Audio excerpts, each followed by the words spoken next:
Mesdames et messieurs, bonjour. C'est On va se gêner jusqu'à 18h. 2 heures avec Isabelle Motro. Stevie Boulet. Philippe Alfonsi. Il est intéressant. Gérard Miller. J'aime beaucoup. Et le retour parmi nous de Philippe Tesson.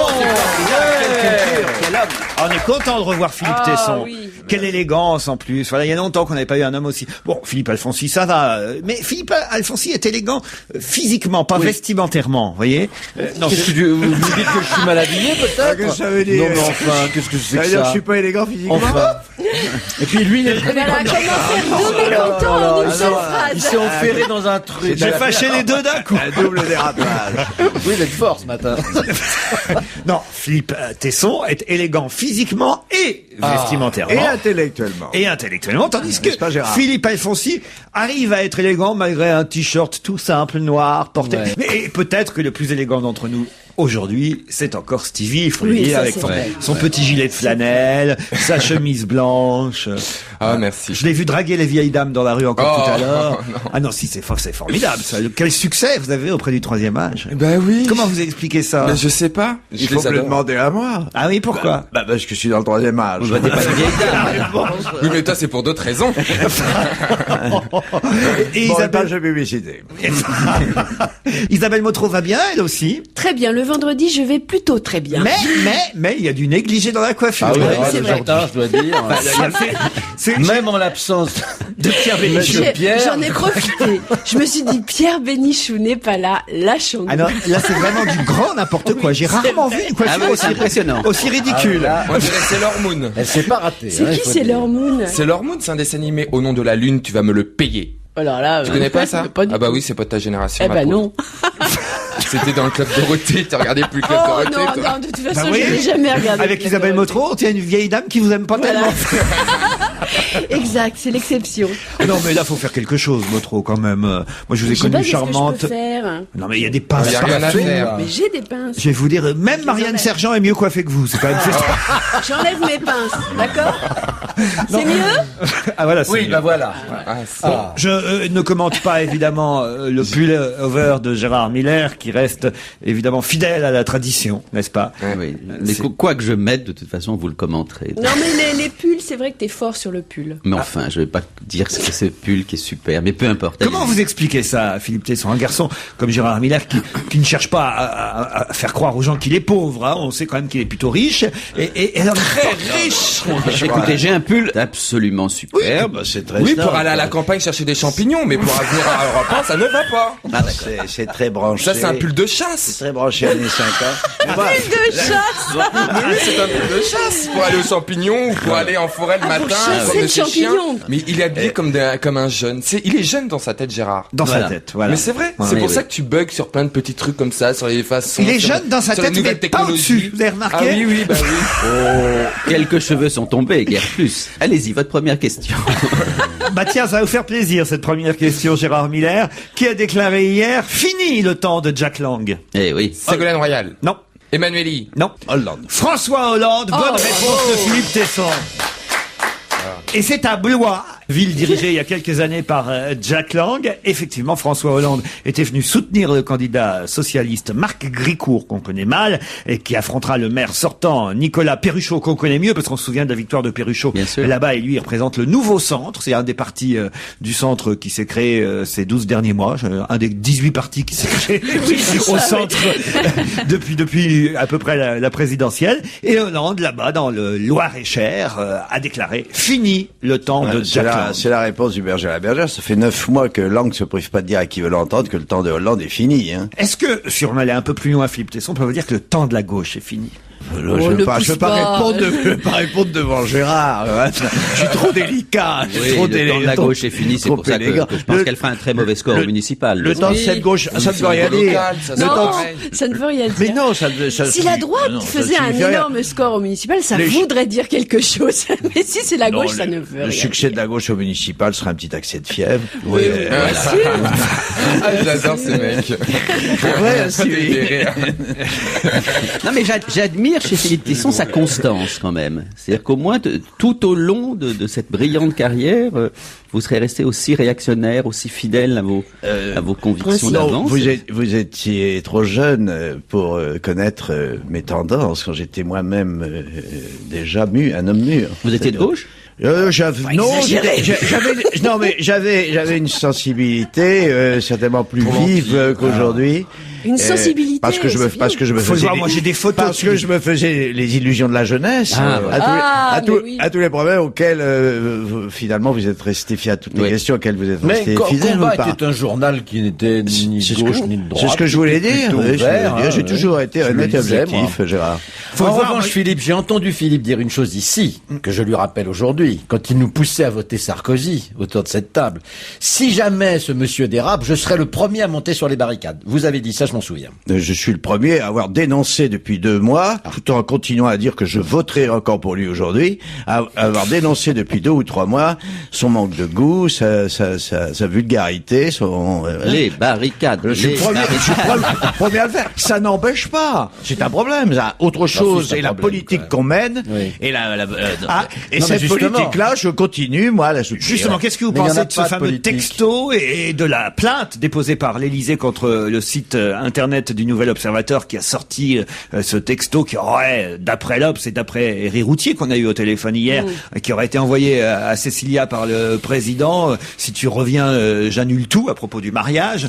Est-ce que ça se fait d'abord, de laisser publier par le Nouvel Obs cette information sur le texto, 2, est-ce que le président a raison de porter plainte, et qu'est-ce que vous pensez de Moi, tout ça j'aurais laissé tomber. Mais c'est incroyable il qu'il a- porte il a plainte, de- je suis désolé. il a de- Je trouve que Giscard d'Estaing, à un moment donné, s'était plutôt honoré. Lorsqu'il est arrivé à la présidence, il a décidé que désormais, il n'y aurait plus les fameux outrages à la présidence de la République. Ce qui fait d'ailleurs que Libération, le lendemain, avait publié la couverture, c'était trop drôle, avec des insultes Là, c'est monstrueuses. c'est porter plainte pour faux usage de faux. Absolument. Je poursuis donc. Il y avait quelque chose qui s'était ouvert, c'est-à-dire qu'un homme aussi puissant que le président de la République peut supporter, y compris parfois qu'on se moque de lui, y compris qu'on raconte. C'est comme la publicité qui Ryanair. rapporte. Voilà, faut pas exagérer. C'est pas bien. Je l'aurais évidemment pas fait si je dirigeais cet agent. Enfin, c'est pas dramatique. Être condamné à plusieurs dizaines de milliers d'euros, je trouve ça un peu too much. Ouais, Il faut faut pas accepter. répondre à ça. Non, mais Non, je l'aurais mais- pas fait, Je voudrais rappeler une petite anecdote à Gérard Millet, mais enfin, on va pas laver notre linge sale en famille ici. Moi, je me rappelle, il y a une trentaine d'années, avoir eu une polémique avec Gérard. Tu te rappelles? Il y a Une 30 ans, trentaine j'étais- d'années il y a seulement. 30 ans. Essaye de dire une dizaine d'années. Ça ne nous rajeunit pas, ça. Oui, ça me rassure. Il y a 30 ans, je faisais déjà de la télé. Je me C'était à rappelle- Radio Londres. Non, il y a 30 ans. Je regrette, c'était il y a une trentaine Vas-y, d'années. Mais je vais enfin, te dire. n'exagérons pas, quoi. Qu'est-ce que vous Non, mais voulez? il y a une Qu'est-ce trentaine qui veut d'années, nous- je faisais pas de la radio et de la qu'est-ce télé. Mais vas-y. Qu'est-ce qui veut nous faire croire? Vas-y, Tu écrivais vas-y. des articles dans les journaux. Ouais. Est-ce que tu n'as pas écrit un jour? C'était il y a une trentaine d'années dans Le Monde, un papier. Je t'ai répondu, on a eu une polémique. On a failli en venir aux mains. Il s'agissait d'une information selon laquelle Giscard, n'est-ce pas? Oui. Je peux le dire? Oui, bien sûr. Alors je le dis.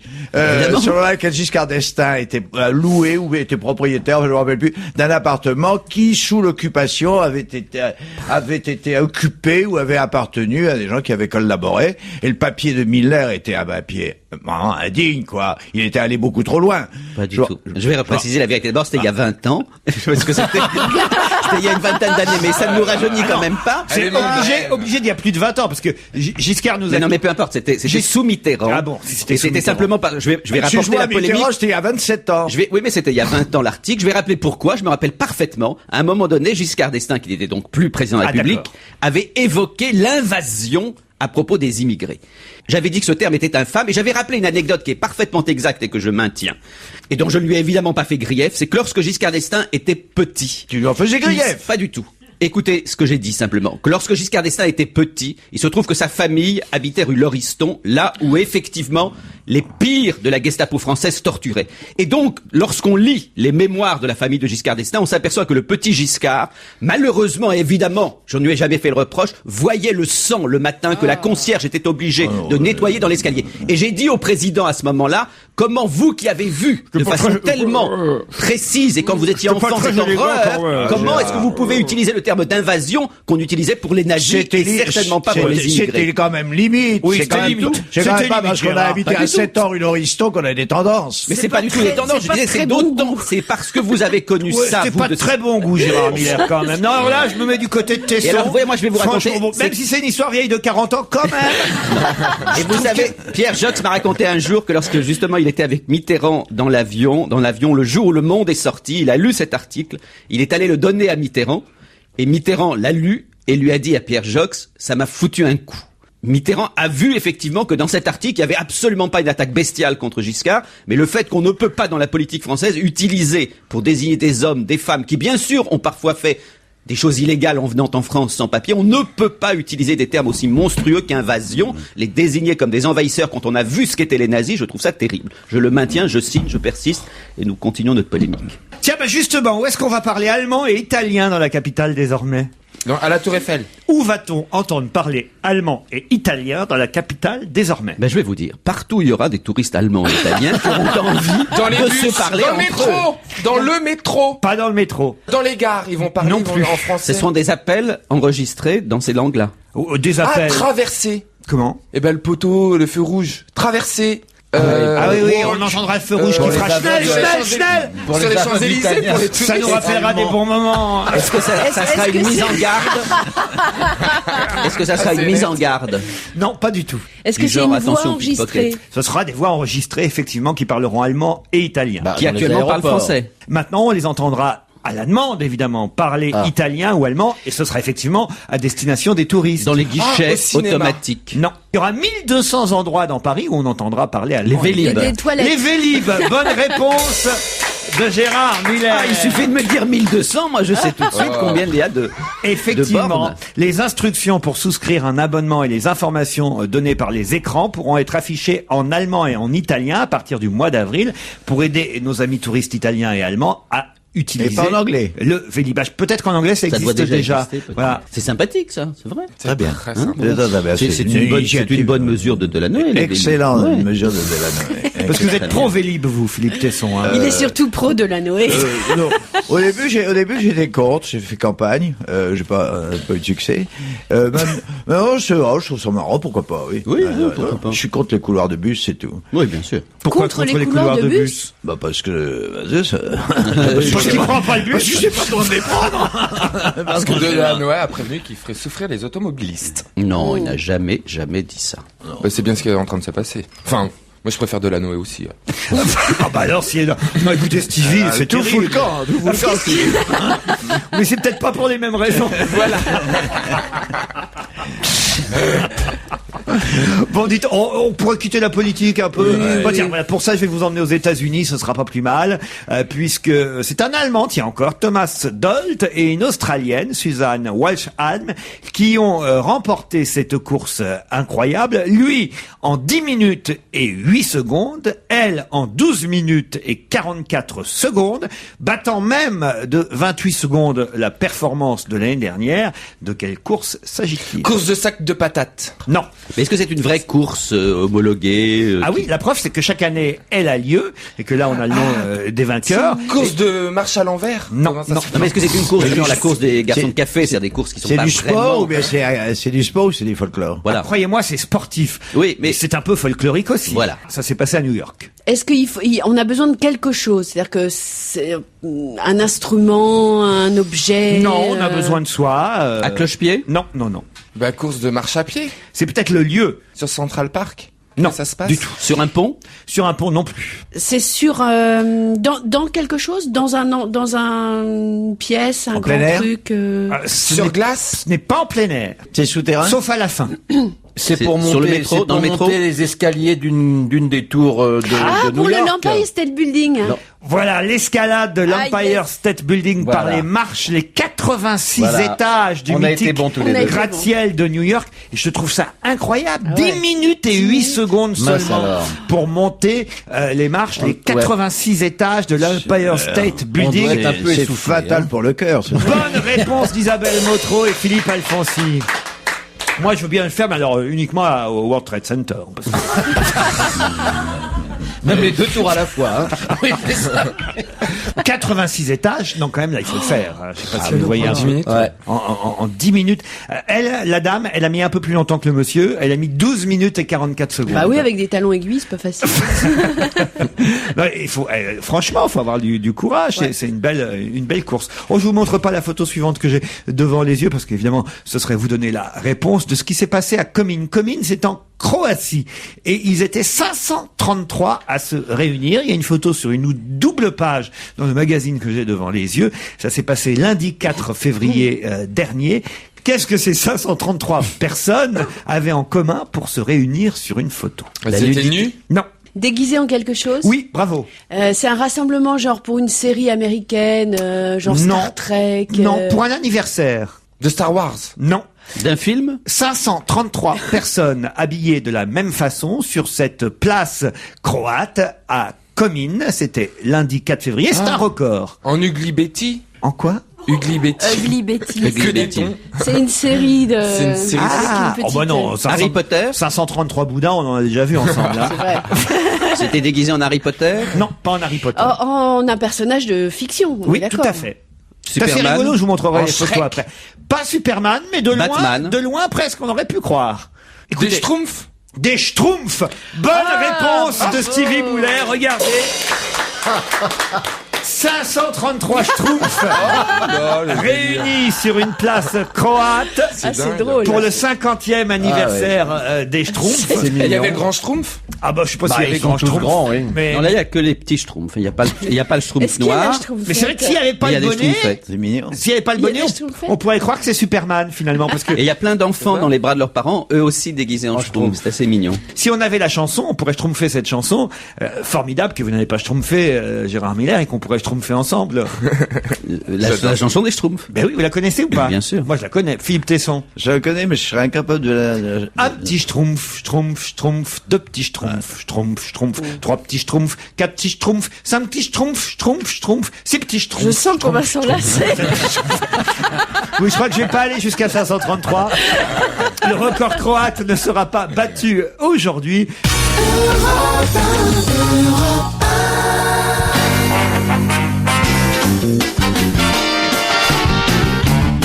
Stevie, Philippe Tesson, Philippe Alfonsi, Gérard Miller, Isabelle Motro. Oh, une question amusante qui nous vient là encore des États-Unis. C'est une invention, c'est une cuillère et cette cuillère est assez originale. Je n'en avais jamais vu de telle. Voici une nouvelle cuillère qui arrive en magasin. Quelle est la particularité de cette cuillère? Est-ce que d'un côté il y a la cuillère, de l'autre côté il y a autre chose? Non, c'est une cuillère qui pourrait ressembler à n'importe quelle autre cuillère, sauf qu'effectivement, il y a un côté qui est un peu différent, mais il n'y a pas quelque chose. C'est au niveau du matériau? Alors, il y a une partie de la cuillère qui a effectivement un matériau un peu différent. Et- C'est des cuillères qui fondent en chocolat? Non, non, Est-ce que c'est pour que... Ah, c'est une cuillère avec un aimant? non. Est-ce que Pourquoi c'est- avec un aimant? Pour la mettre sur le frigo? Pour la mettre sur le frigo. Bien sûr. Oui, bien sûr. Quelle question! Ce qu'il y a au bout, Je savais de pas. la cuillère doit permettre à certaines personnes ou certains êtres vivants qui peuvent pas se servir d'une cuillère normale de s'en servir. C'est-à-dire Ben, par exemple, Handicapé. pour apprendre. à oui, quel bout de la cuillère? Ben, le bout qui n'est pas c'est le bout où on prend là avec la main, quoi. Le manche. vous Le avez dit, manche, mais c'est ça que je cherchais comme mot. Merci. Manche. Vous dites ça manche en français. C'est ça en français. Oui, c'est très bien. C'est un très beau pays. J'aime beaucoup la langue française. Oui, le manche, exactement. Il y a un trou dans la spatule. Non. Ah, il y que a une c'est- partie en caoutchouc, non? Et une partie Ah, c'est pour les bébés, ou c'est pour éviter de leur faire mal, ou quand nous, on prend, tu sais, t'as souvent des frissons quand Oui, une moi, fourchette c'est gratte souvent sur les des dents, frissons ou... quand une Alors là, fourchette si c'est en gratte sur caoutchouc, les c'est plus facile. Ah oui, c'est bien. Et puis même pour nettoyer la bouche de bébé, c'est bien d'avoir Ouais. une petite cuillère comme ça. Donc, à mon avis, quand c'est tu lui pas donnes du tout ça. Ça fait donnes un longtemps yaourt. que les cuillères en caoutchouc, par exemple, existent. Oui, bon, vous, ça suffit, c'est votre pas ça arrogance. Alors, c'est pas en caoutchouc, C'est en plastique? mais on se rapproche. Plastique? Ah bon Ah oui, oui. En tissu? Ah, c'est En mieux- latex. C'est mieux que ça. Non, mais cherchez pas en quoi c'est pourquoi c'est fait. C'est ça qui est C'est intéressant. une cuillère en argent pour les bébés qui sont favorisés, qui puissent naître avec dans la bouche. Oh non. Non, vous allez voir que ça va amuser beaucoup. C'est vrai? On va oui, beaucoup s'amuser. Ça va Le vent. amuser qui? Les parents ou les enfants? Oh, sûrement pas les parents, oui. Stevie? Les enfants. Plutôt les enfants. Ah. Ou les grands Elle enfants. fait un bruit particulier? La cuillère? Oui. Ça serait rigolo, une cuillère qui ferait Oui, par exemple. quand on mange de la soupe, comme ça, pas besoin de le faire soi-même. Ouais. On peut donc, manger n'importe quoi avec? Oui, oui. il y a une télévision à l'intérieur. Comme ça, oui, c'est vrai. Vous, oui, comme ça, vous regardez votre film à chaque Maintenant, on cuillerée. peut mettre des télévisions n'importe où. Voilà, à chaque Me dites pas cuillerée. que... C'est pas une cuillère musicale. Pas musicale. Elle fait quelque chose. Qu'est-ce qu'on fait avec une cuillère? Enfin, voyons. on mange, en Oui, gros. mais à part ça. Alors, qu'est-ce qu'on fait d'autre? On fait autre chose? On l'appuie sur la langue et on fait ah, faites ah. Ah voilà, ça c'est une bonne idée. La cuillère pour médecin. La cuillère pour médecin. Ça serait chouette. voilà. En fait, voilà. Bah, écoutez. Bonne réponse C'est vrai. d'Isabelle Motro, puisque cette cuillère fait 2,50 m, de façon à ce que le médecin n'attrape pas, évidemment, la maladie. Non, tu plaisantes. Oui, je plaisante. Ah, heureusement que j'ai pas fait le gong. Vous imaginez le scandale? T'imagines le médecin à l'autre bout de la pièce avec la cuillère, et le patient à l'autre bout fait ah. C'est pas bête, la cuillère de 2,50 m pour C'est médecin. peut-être beaucoup de 2,50 m. C'est là où je me suis dit, ça va pas être vrai. Mais sinon, je l'aurais cru. Ah, la cuillère, on l'accroche sur le nez aussi pour s'amuser. Je cherche ce que les enfants pourraient faire avec une cuillère. Qu'est-ce qu'ils font? Ah donc non, j'ai trouvé. Allez-y. On la pose sur la table et on la tourne. Et on désignait toujours le bébé Cadom, par exemple. Nous, quand on était en primaire. Il y a On mettait une 500 petite cuillère qu'on il y pliait a un peu et on la 500 ans. tournait. Et si enfin, elle était vers toi, c'était toi qui étais Le bébé ce qu'on avait- Cadom. voilà, le bébé. Qu'est-ce qu'on rigolait? Oh, arrête, on avait 3 ans, 4 ans, Laurent. On s'amusait avec les moyens du bord.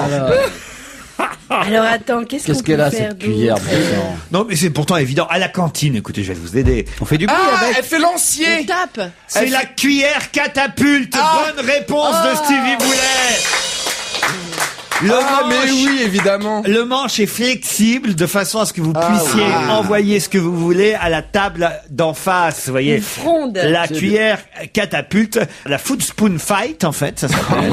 Voilà. Spoon foot. Elle La est, cuillère de combat. elle est montée sur ressort. Voilà, idéal pour transformer votre restaurant d'entreprise ou votre cantine en champ de bataille.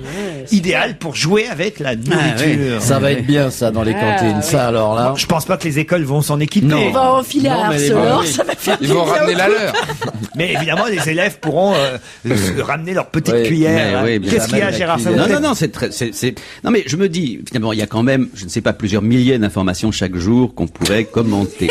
Et vous êtes allé chercher celle-là, vous êtes dit, voilà, c'est celle-là dont j'aimerais que mes petits camarades parlent et que des millions d'auditeurs écoutent. C'est bien. Moi, je trouve ça plutôt amusant. Oui, oui, c'est bien, Laurent. Je suis désolé, on Voilà. a tous joué à la cantine Bien sûr. à s'envoyer des petits pois. Bien entendu. Si vous avez connu à la cantine, croyez-moi, vous en auriez eu du yaourt sur la gueule. Mais bien sûr.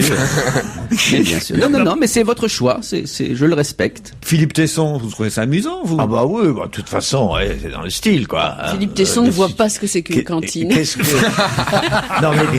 C'est comme un restaurant, mais tout le monde mange pareil. Et c'est pas bon. C'est vrai qu'il faut expliquer parfois des choses simples. L'école publique, vous voyez ce que c'est? Les pauvres, vous voyez ce que c'est aussi. Mais on se moque de Philippe Tesson, il a connu des pauvres. Je crois qu'il y a Non. 30 ans, vous me disiez que vous aviez un jour rencontré un pauvre. Il a pris une photo d'ailleurs. En qu'il tout a cas, toujours- c'était pas Gérard. Non, ça c'est vrai. Les scientifiques viennent de faire des calculs et nous disent en gros, on pourra jamais dépasser 9,67 secondes. Pour faire quoi? Le 100 mètres V? Non, non. Le 100 mètres. L'âge On ne libre. pourra jamais dépasser. Oui. À la course, c'est ça? Oui, mais vous avez la bonne réponse, Philippe. Ben, Alors là, allez, vas-y, Stevie. Bonne réponse de Philippe Tesson. Effectivement. 100 mètres. Le 100 mètres plat masculin se situera toujours entre 9,67 secondes contre aujourd'hui 9,74. Ouais. Et jamais on pourra descendre en dessous. Oui, en dépassant. Mais je crois que c'est s'aventurer que de dire ça. Je vous donne rendez-vous dans un siècle. Ou dans 2 siècles, à plus forte raison. Eh ben non. Eh ben, je suis sûr qu'on ira en dessous. L'Institut de recherche... Pour des raisons qui tiennent sans doute à toutes les mutations physiologiques. Non, ben, on a au téléphone quelqu'un qui va vous contredire, Philippe Tesson. Oui, mais qui est-ce? Ça, je vais vous donner son nom tout de suite. Qui ose? Jean-François Toussaint, il est directeur de l'IRMES, l'Institut de recherche biomédicale et d'épidémiologie du sport. Et ils ont fait des calculs. D'après eux, c'est la fin des records du monde d'ici à 2060 parce que les sportifs, avec ou sans dopage d'ailleurs, atteignent leurs limites physiologiques. Bonjour Monsieur Toussaint. Bonjour Laurent. Vous confirmez ce que je viens de dire? Oui, absolument, quelques nuances près. Alors allez-y. Bien sûr. C'est toujours intéressant, ça se passe dans les nuances.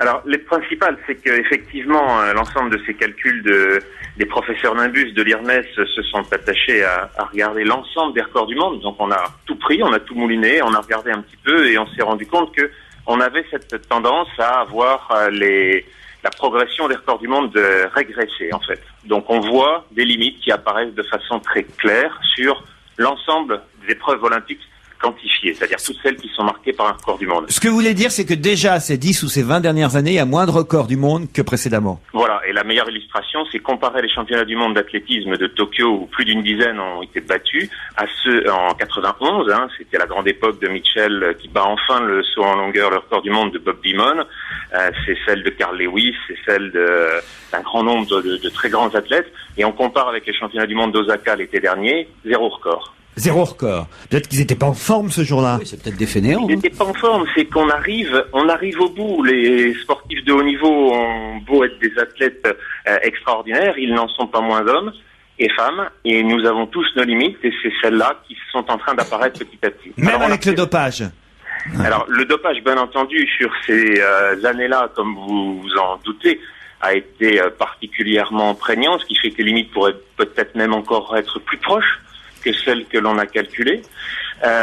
Néanmoins, le dopage représente une petite partie des athlètes de haut niveau seulement, et les campagnes antidopage sont de plus en plus efficaces, et on voit effectivement non seulement les records du monde stagner, enfin commencer à arriver sur cette limite, mais en plus les performances des 10 meilleurs athlètes chaque année. Bah moi je vais arrêter de courir, alors si on peut plus Non, rien mais battre. attends, Philippe Tesson, Philippe. L'homme n'est pas définitivement constitué.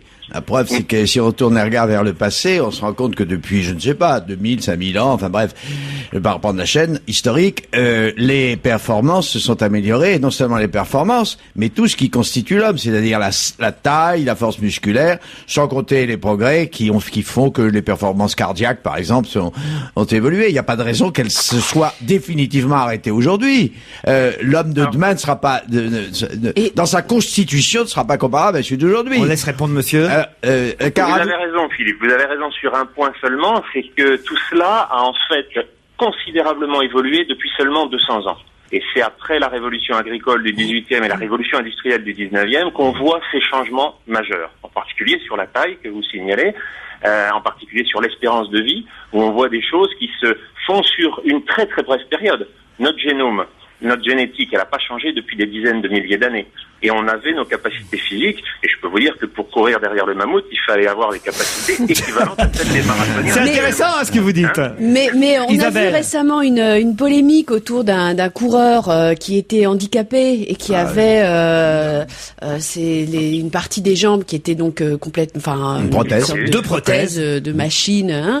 Et on mettait en doute justement le fait qu'il soit compétitif parce qu'on soupçonnait le fait qu'il soit plus performant. Alors justement. Donc, on peut peut-être espérer du côté des gens handicapés que les performances soient encore plus importantes finalement. Non, ces deux points se rejoignent. Le fait que génétiquement, et c'est notre hypothèse principale, on ne va pas changer, sauf si on commence à jouer à nouveau. Alors là, c'est plus les docteurs Nimbus, c'est les docteurs Folamour. Et je ne pense pas qu'on puisse se permettre ça sur le plan éthique, même si certains laboratoires testeront peut-être. Vous avez raison. Si on greffe des pattes de guépard à un athlète, il va faire 5 secondes au 100 mètres.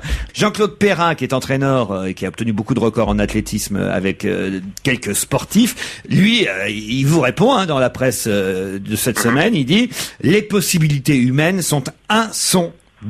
Voilà. Et il me semble que Philippe Tesson, c'est à peu près son avis, et c'est ce il rejoint Perrin là-dessus. Oui, enfin, mais j'ai aucune légitimité scientifique. Jean-Claude a raison. Il rue un peu dans les brancards, et c'est normal. Il a été l'entraîneur des plus grands, de vignerons.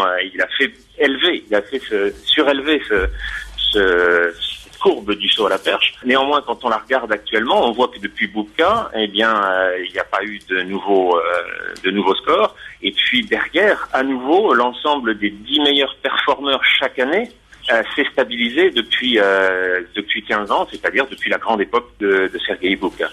Donc là-dessus, on n'a pas même dans la discipline de Jean-Claude Perrin l'évidence que ça pourra réaugmenter. Merci en tout cas pour toutes ces réponses à nos questions. Merci à vous. Et c'était plutôt intéressant, mais on va essayer quand même de battre nous-mêmes des records. Regardez, Philippe Bouvard est en train de battre certains records dans une autre radio. Je pense que Laurent, vous en avez un certain nombre à battre, et là, je vous laisse ce plaisir. Merci au Monsieur revoir. Toussaint, directeur de l'IRMES, Institut de recherche biomédicale et d'épidémie. Oh, rien que de le dire, c'est un record déjà. David Plouffe est en train de compter ses sous parce qu'il sait que ce sera long. Pourquoi? Plouf. Oui, David Plouffe est en train de compter ses sous parce qu'il sait que ce sera long. Long pourquoi? Long C'est de les pas celui qui a compter. trouvé des pièces d'or quelque part.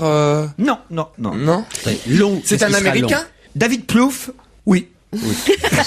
Ça demandera beaucoup de temps, c'est ça? Oui. Parce qu'il y en a beaucoup. Oui. Il y en a beaucoup. Des sous? C'est des toutes petites pièces. Ah non. SN. Non. Ça demandera du temps pour être remboursé de quelque chose? Pas pour être remboursé, c'est-à-dire que il va falloir dépenser plus d'argent parce que qu'est-ce qu'il fait David Plouffe? Il est avocat. Non. Plouffe, c'est un personnage réel. Il s'appelle Plouffe comme vous appelez Ruquier. Vous appelez bien Miller, vous? Oui, mais enfin, C'est Miller, pas c'est moins l'oncle ridicule Picsou que ou un Ruquier ou truc comme Plouffe. ça. Bah oui, mais il s'appelle Plouffe, David Plouffe. C'est aussi pour ça que j'ai choisi la question, parce que le nom m'amusait. C'est ça, oui, Et puis là, attention, il y a une fonction importante, David Plouffe. Oh oui, bien sûr. C'est pas le président de la banque américaine? Non. Il est en train de compter une somme Oui. qui va lui servir à acheter payer quelque chose. ou acheter. Oui. Acheter. À acheter. Acheter, non. Mais payer. À payer, oui. Ah, c'est pas pour aider c'est pas le plan de l'administration Bush pour aider les gens qui n'ont plus de logement, qui ont été virés à cause des problèmes immobiliers. Non, ça, c'est trop sérieux comme il doit sujet. rembourser quelque chose. Qu'est-ce que vous avez dit, Gérard? C'est trop sérieux comme sujet, ça c'est un sujet plus léger. Seriez-vous en train de remettre en cause le contenu même de cette émission? Alors, Dieu m'en garde.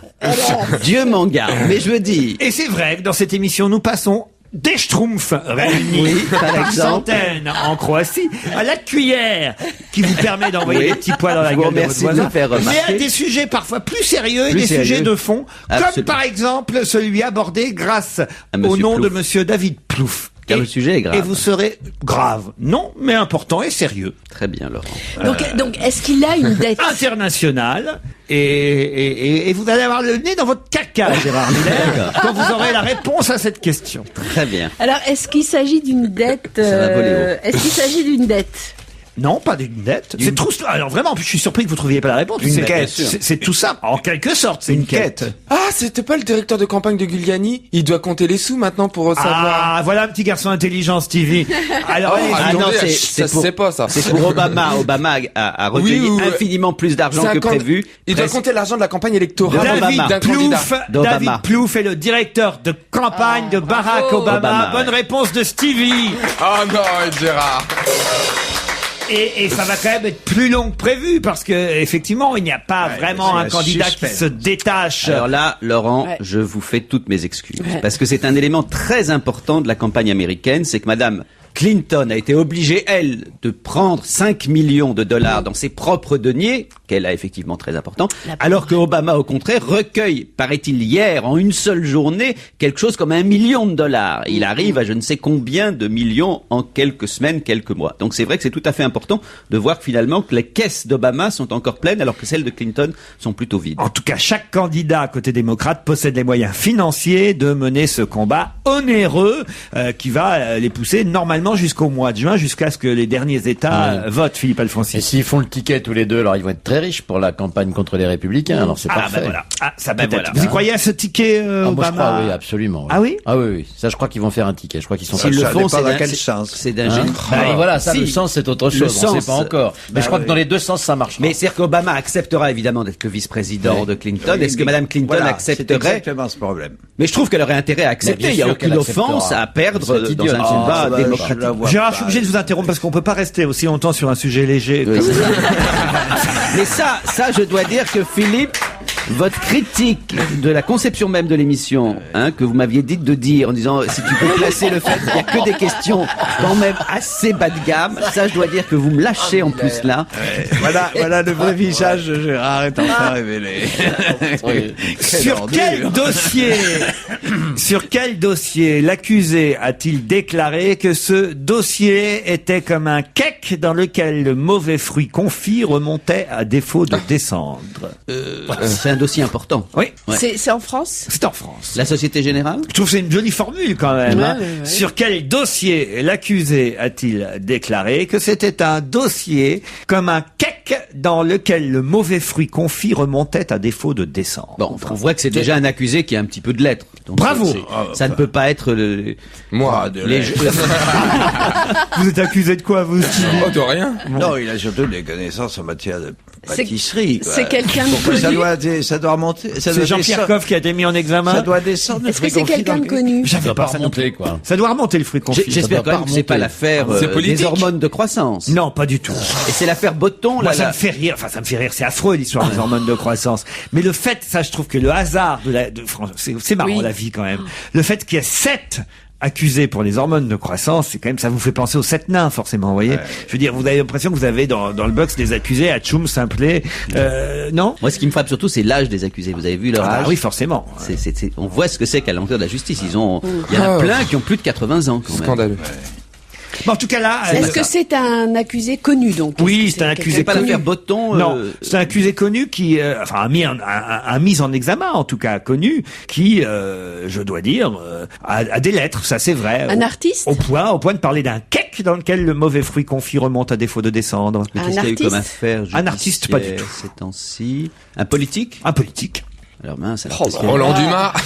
Par Roland Dumas. Quel est l'homme politique mis en examen en ce moment, enfin? Mais je vois pas. Et surtout Ah, non qu'il est en plus. procès. Le procès a lieu actuellement? Non, le procès n'a pas lieu. Il est entendu par les juges. pour Ah d'accord, l'instant. donc il... Villepin? Dominique de Bien Villepin. sûr, Bonne réponse À la fois de Philippe plein de Alfonsi. culture, mais alors je savais pas qu'il avait de la culture culinaire. Mais j'aimerais quand même effectivement m'attarder sur l'aspect culinaire parce que alors, je ne comprends pas bien ce que veut dire Non, Dominique non plus, de Villepin mais- quand il dit un cake dans lequel le mauvais fruit confit remonte à défaut de descendre. Ça veut dire que le fruit confit doit descendre quand on fait un cake. Bah non, puisqu'il est Il n'a confit, pas ça revient monté. en Le même. mauvais. Pardon Le mauvais fruit confit. Ah, le mauvais fruit Ouais, bah, confit. je pense. Il a dit lui-même. Oui, le mais qu'il mauvais. soit mauvais ou Mais bon, non, il est confit, donc il Non, mais je pense que le bon doit remonter. C'est pas comme une et moule, que la moule, elle et que le remonte, mauvais effectivement, descend, quand- naturellement. Elle est mauvaise. Mais non, enfin, dans un bon cake, les fruits confits sont répartis dans le cake. De toute Ils façon, sont dans mis un en bon dessus, cake, mis en les fruits dessous. confits sont tous bons. Gérard Miller, si je vous traite de Fatchoumakou, Ah bah ça c'est juste. C'est ce que je pense depuis toujours. Fatchoumakou. ah oui, Alors, eh bien, quelle est la fin de la question? eh bien, qu'est-ce que cela veut dire, Ah, cher qu'est-ce que cela Gérard? veut dire? Cela veut dire que je suis à la fois intelligent, beau gosse. C'est une insulte? Ah, c'est une insulte Non. un peu, mais C'est pas tant gentil. que ça. Facho. Il est un peu, parfois, moi je dirais pas ça, mais certains disent que Gérard est un peu tchakumaku. Tchakumaku. Tandis que moi, parfois, on m'a traité de cake, justement, mais pas avec un fruit confit qui remonte et qui redescend. De Du moins- kaki? Cake. De cake. Cake. De cake. Cake. Ouais, de Et donc, cake. la question, c'est qu'est-ce que veulent dire ces deux mots? Vous, de toute façon, vous êtes une tchougade, Stevie. Ça veut dire quoi, ça, alors, PD? tout ça Donc, Mais c'est quoi la question? C'est qu'est-ce que ça veut La dire? question, c'est qu'est-ce que ça veut dire? Où est-ce qu'on entend ces mots-là? Dans les banlieues? Non, pas dans les banlieues. Joli d'ailleurs. Répétez. Alors, pour Gérard Miller, je dirais qu'il est vraiment un Fatchoumaku. Moi, je suis un peu un cake. Stevie, lui, c'est plutôt un tchougade. C'est du. Un jeune, un dans la quarantaine et un vieux, non? Pardon? Enfin, excuse-moi Gérard, avec tout le respect que je Non, non, vous mais porte. D'où hein. ça vient? C'est ça la question. Tandis Non, mais- que Isabelle Motro, c'est plutôt ma belle chichourle. Ah, ça me plaît bien. c'est du ça, Moldovana. Chicho. C'est les prénoms d'un membre d'une famille royale? Pas du tout. C'est une langue ou c'est C'est une langue un ou c'est un jargon, c'est jargon, un truc. Ah, c'est un jargon, un dialecte, un... Mais ça existe. Dans ça un film, existe. dans un film. Africain, La européen? question c'est quoi? D'où ça- Africain, non, c'est un peu d'où ça vient, ce que ça veut Polynésien. dire. Non, c'est pas polynésien du tout. De C'est toute façon, vous n'allez pas trouver, vous, d'Amérique latine? mon pauvre Philippe Tesson, parce que je vois bien que ce matin, vous avez un peu boulégué hier soir. bizarre. quoi. Ah oui, ça c'est vrai. Vous avez C'est du- boulégué? Ah oui, oui. Ah ouais, ouais. C'est du Je vois bien Marseillais parce que vous avez les yeux bordés d'anchois.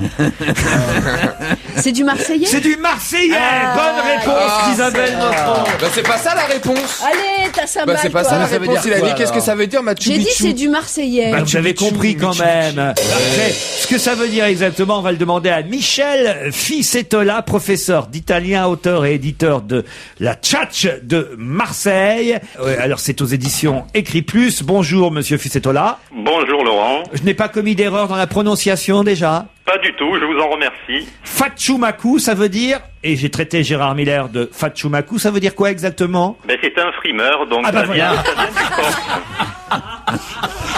Vous voyez, je me suis pas trompé, hein, parce que je connaissais pas les exactes définitions, j'ai fait totalement au hasard. Et à Marseille, donc, puisque le parler marseillais est donc riche, nous pouvons dire aussi faire le mia, donc, puisque Ah oui. Akhenaton Faire le mia, pas à côté. a donc chanté sa fameuse chanson Je danse le mia, qui veut dire frimeur aussi, Ouais. et le fameux kakou aussi, le kakou de Marseille qui est un frimeur. le kakou. Voilà. Alors moi je suis un kek, ce qui veut dire... Ben le cake aussi, bon, ça peut être péjoratif, donc ça peut être le plouc ou ça peut être Voilà. aussi le frimeur aussi, hein, faire blaireau. le cake, faire le beau, quoi. Ah voilà. Stevie, j'ai dit qu'il était un peu tchougade. Alors ben le tchougad, ben c'est ça vient, il faut savoir, c'est une déformation, ça vient du napolitain tchugad qui veut dire aveugle, donc c'est quelqu'un qui est incompétent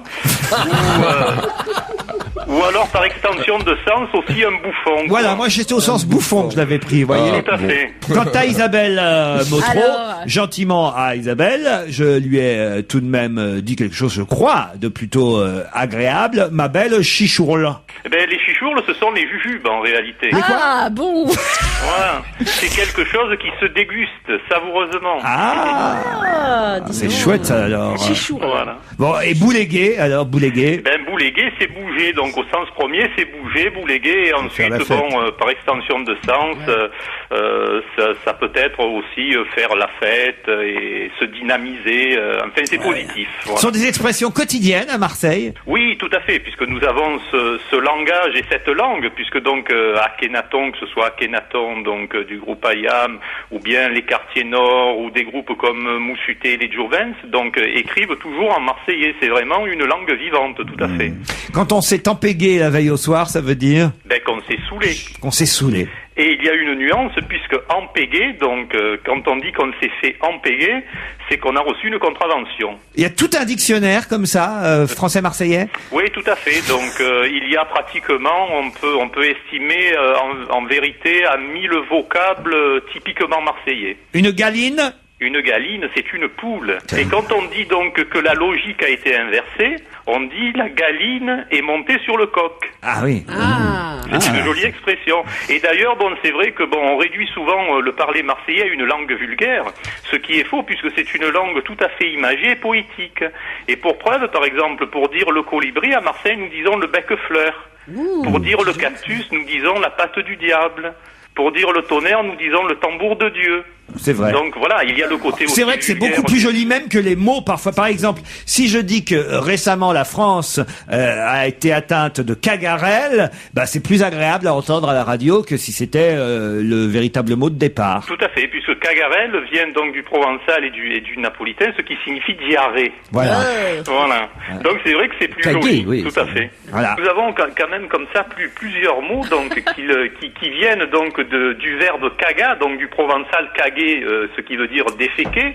Et nous avons par exemple le nouveau lait qui se dit le caganis, ce qui est typiquement marseillais. Nous sommes en tout cas suspendus à vos labres. À vos labres, les lèvres bien sûr. C'est joli quand même tous ces mots. Moi j'adore ça. Oui, tout à fait, c'est tout à fait chantant, puisque bon, il faut dire aussi que bon, nous avons quand même, c'est une langue à accent tonique, puisque il y a une forte influence bien sûr à la base du provençal et de l'italien qui est une langue à accent tonique, ce qui fait que le marseillais est une langue chantante. Et quand nous reprenons donc des expressions qui sont typiquement françaises, par exemple, quand nous souhaitons bon appétit en français, bon, comme en français on palatalise, c'est un peu monotone. À Marseille, on dira bon appétit. Ah oui, Et oui. la question que Avec j'aimerais- l'accent tonique sur le E, quoi.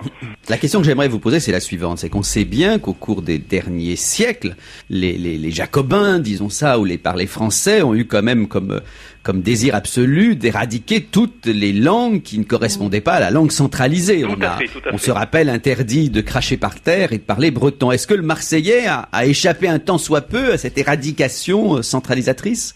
Ben, tout à fait, puisqu'il faut savoir que jusqu'à la fin du XVIIIe siècle, donc, et on va dire jusqu'à la Révolution française, à Marseille, on ne parlait que provençal et uniquement le provençal. Et la deuxième langue qui était parlée à Marseille n'était pas le français, mais était l'italien, puisque l'italien était aussi la langue de l'opéra. Et donc, si vous voulez, à partir de la Révolution, le Marseillais, qui a toujours eu un état d'esprit rebelle, comme nous savons, ne parlait que provençal. Et ce n'est qu'à partir de là qu'il a pris conscience, à partir de la Révolution, où il va s'impliquer, donc, qu'il prend conscience que c'est aussi un Français. Et ce n'est qu'à partir, donc, de la fin du XVIIIe siècle qu'à Marseille, on va commencer à parler français. Donc, si vous voulez, la bourgeoisie, les intellectuels vont parler le français normatif, et le peuple va franciser le provençal, d'où est né le parler marseillais. Est-ce que vous êtes vous-même MPS? Marseillais pure souche. Ah, le Marseillais pure souche, bien sûr, MPS, tout à fait, bien sûr. Je suis né à Marseille et mon grand-père est né à Marseille. Mais bon, je suis d'origine italienne. C'est pour ça que bon, j'ai pu insister, si vous voulez, sur aussi l'influence, la forte influence italienne sur le parler marseillais. Michel Ficettola, la tchatche de Marseille. C'est aux éditions Écrit Plus. Si vous me permettez, puisque nous ne sommes qu'au mois de février, de souhaiter mes vœux aux auditeurs d'Europe 1, en marseillais bien sûr, Allez, et en allez-y. élassant. Alors, à tous les escoutaires d'Europe 1, une bonne annade, sans cagade et qu'avec de la régalade. Mireille Mathieu, oui, j'ai gardé l'accent. On va se gêner avec Philippe Tesson, Gérard Miller, Philippe Alfonsi, Isabelle Motro, Stevie Boulet. Aïe, aïe, aïe, aïe, j'ai une mauvaise nouvelle là, pour démarrer cette deuxième heure. Une mauvaise nouvelle qui nous vient de l'université de Poitiers, où des scientifiques, l'équipe photomécanique et rhéologie du laboratoire de mécanique des solides, là, d'un seul coup, vous dites pas, tiens, c'est trop léger, c'est trop... Tesson, vous Ça n'êtes dépend, pas là, la de la touche. Gérard Miller, là, vous Et êtes la déjà en fiche train de me dire, est-ce que je suis en train de comprendre la question? Ouais, attend la ouais, suite. bah oui, dès qu'il y a Alors, des- dès qu'il y a des vient de constater quelque plus chose simples. d'assez terrible. Quoi? vient de Des constater. solides. ça Alors, va. je vais vous la refaire. hein. Ouais, voilà, parce que- il faut Ouais, savoir. Parce que là, je sens bien que vous allez avoir du mal sur cette question-là. Non. Je vous ai dit donc que cette information nous venait de l'université de Poitiers, où Ouais. des scientifiques appartenant à l'équipe photomécanique et rhéologie du laboratoire de mécanique des solides, ils ont constaté quoi? Les solides sont de plus en plus mous. Est-ce qu'ils ont Et c'est un constaté vrai quelque problème. chose On fait sur moins, le poids on fait moins le fier, Est-ce Gérard qu'ils ont Miller. constaté quelque chose sur le poids du kilo? Pas du tout. Est-ce que c'est de cet ordre-là, c'est-à-dire une Non, sorte de référence non, qui s'effrite? non. Que l'attractivité n'était pas la même selon les matières. C'est-à-dire, Stevie. Eh bien, ça veut Parce dire que là, je sens qu'on peut s'amuser pendant 5 minutes. Ah bah non, c'est très simple, c'est que certains matériaux sont beaucoup plus lourds, ou par exemple la traction terrestre fait que certains matériaux sont beaucoup plus lourds que d'autres. Enfin, je sais pas, Et enfin, j'en sais alors rien. Bah c'est la vie de tous les jours. Hein. Tu mets une goutte d'huile dans de l'eau, elle remonte parce que l'attractivité n'est pas la Et même. là, et la matière est plus mercredi, j'aurais légère. fait cette annonce, les scientifiques Bah oui, non, de Poitiers. mais est-ce que c'est quelque chose en rapport dans ce genre-là? Pas du tout. Est-ce que ça touche à quelque chose d'extrêmement concret dans notre vie tous les jours? Concret dans notre vie de tous les jours, non, mais quelque chose qui nous est cher à nous Français. Et tiens, j'avais oublié, mais qui est aussi très cher à Stevie. Voilà. Ah, les rillettes? La Joconde. Ils ont découvert quelque chose sur la Joconde. Bravo, Gérard. Mais oui, bien Ah, mais entendu. oui! Ah, le son- voile son qu'elle sourire plisse. Ah.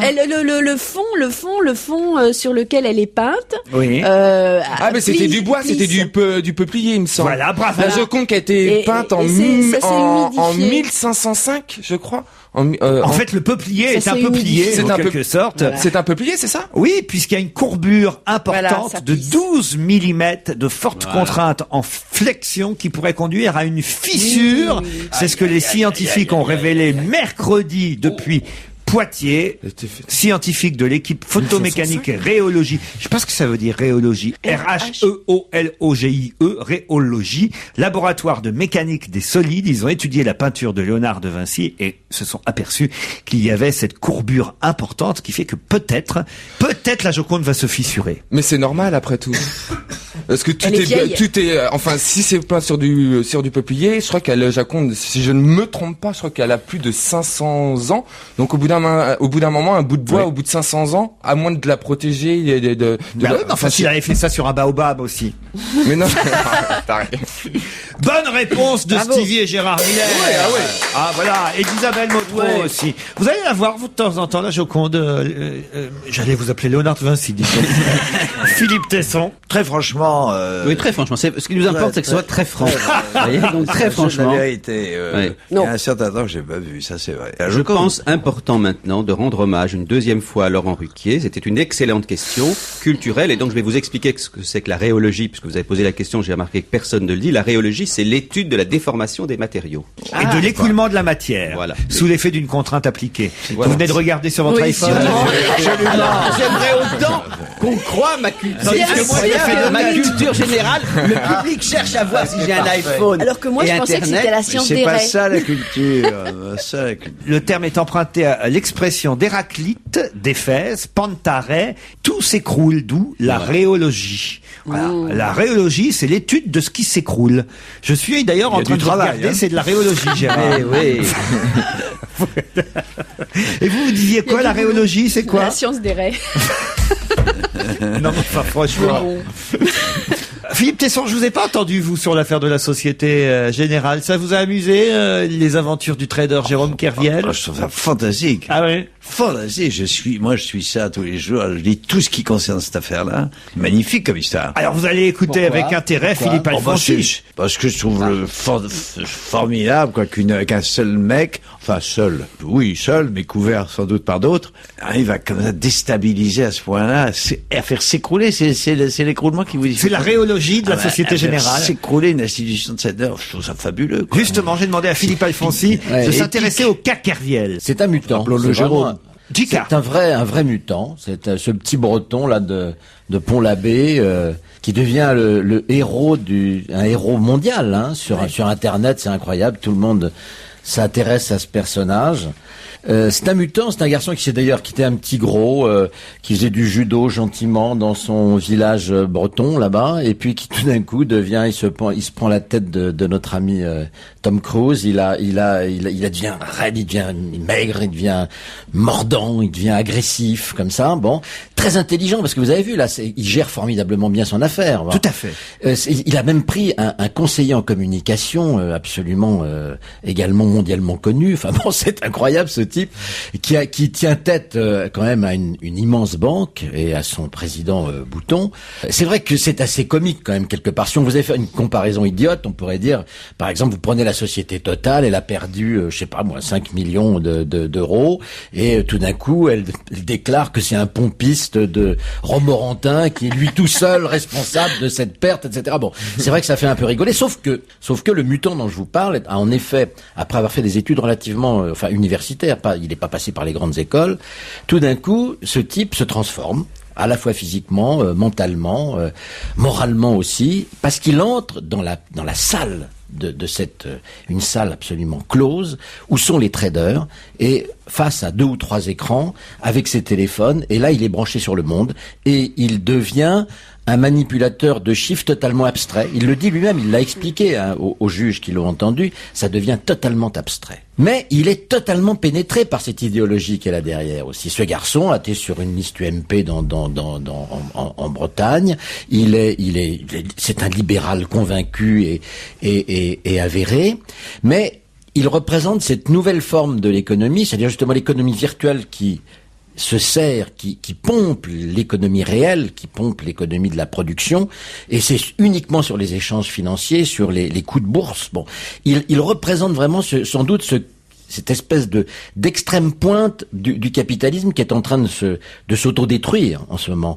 Et lui-même est tombé dans ce piège, et je vous dis, il est devenu un mutant, un personnage nouveau, un personnage en effet très romanesque. Moi, ça m'étonne pas que Philippe Tesson soit fasciné par ce type. C'est un personnage de roman, c'est un espèce de personnage même de roman de fiction, c'est un personnage qu'on n'a encore jamais découvert aujourd'hui, qui est à la fois victime et manipulateur, qui joue avec ses chiffres, qui joue avec notre argent, ce que rappelait très justement ici Pierre Bénichou il y a quelques jours, quand il disait mais c'est extraordinaire que quand même cette banque qui a perdu cet argent-là puisse encore annoncer un bénéfice.